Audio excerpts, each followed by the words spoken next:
It's another necktie murder. What did the police think about it? That's what I'd like to know. Why can't they find him? Frenzy marked a return to England for Alfred Hitchcock.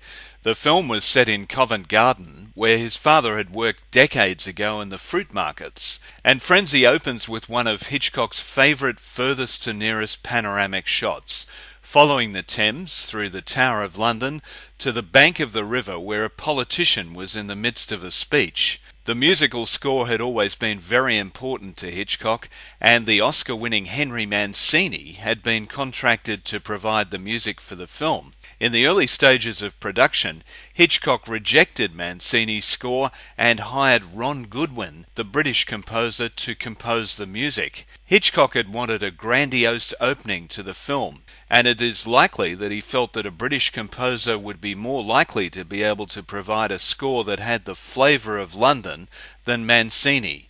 Whatever the reason, it was a bold decision to routinely reject a score from a composer with the stature of Henry Mancini. Frenzy once again centred on a man wrongly accused of murder. The film featured many of the prominent British actors of the era, including Bernard Cribbins, in a dramatic role.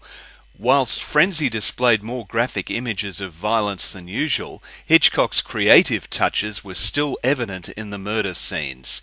He cleverly used Bob Rusk's menacing phrase, "You're my type of woman," to hint that another necktie strangling was imminent, and let the viewer's imagination take over from there.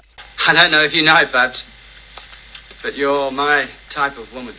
Frenzy was tempered by the inevitable comic touches characteristic of all Hitchcock movies, and this time they were centred around food, initiated by the Covent Garden market theme, and highlighted by the body in the truck full of potatoes and the inspector's wife's attempts at gourmet cooking. Once again the police were not at their best, arresting and trying the wrong man, as has been the case in so many Hitchcock films.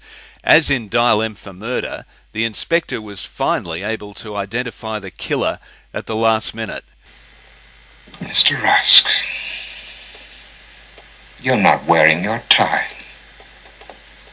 Hitchcock was in his 70s when Frenzy was filmed, and some of his critics had doubted that he could continue making successful films at the time. Frenzy showed that he'd lost none of his skill and creativity, and it was a triumphant return to England for him.